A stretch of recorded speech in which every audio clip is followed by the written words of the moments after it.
Io innanzitutto volevo ringraziare l'assessore perché ieri sera alle 6 mi ha fornito i dati a cui faccio riferimento in questa interrogazione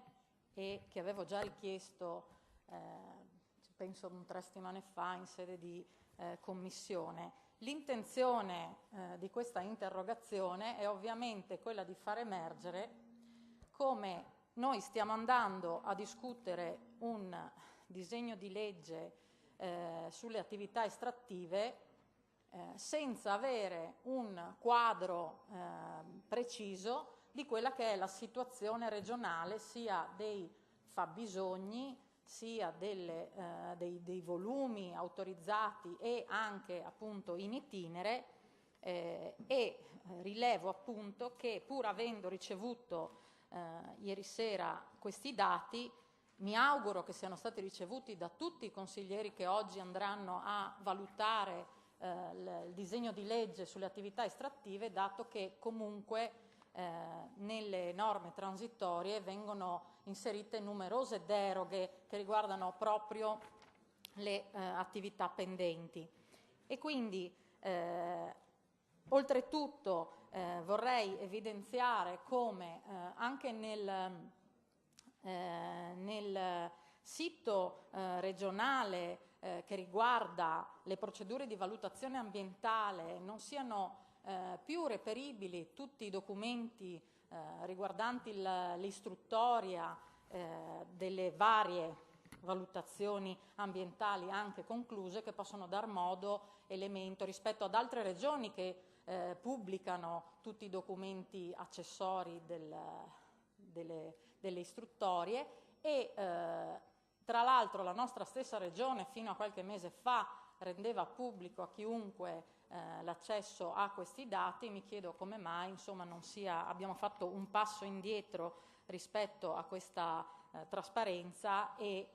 anche non solo appunto un semplice cittadino, ma anche un consigliere regionale deve fare appunto una richiesta specifica di integrazione rispetto al semplice magari decreto autorizzativo che viene pubblicato.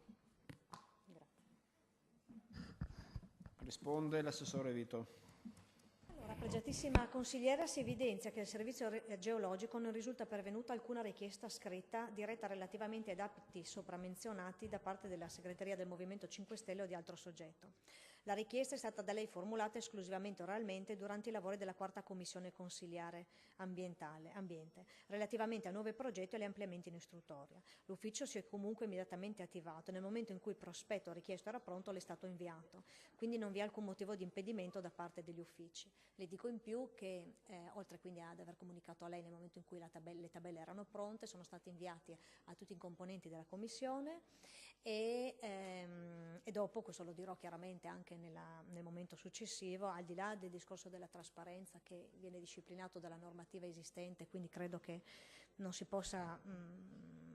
eccepire null'altro in merito a questo aspetto. Dico però una considerazione che è un dato oggettivo, che noi stiamo prendendo un treno in corsa, cioè un sistema che esiste e che è esistente, nel quale con la nuova disciplina cerchiamo di dare un respiro diverso e delle prospettive diverse. Quindi è chiaro che con questo, che è la realtà, che c'è ad oggi, dobbiamo inevitabilmente confrontarci. Mi auguro insomma che il dibattito anche successivo sul disegno di legge delle cave sia un dibattito utile e costruttivo e che insomma possa portare a un disegno di legge che diventi una norma di questa regione, che entri in vigore il prima possibile.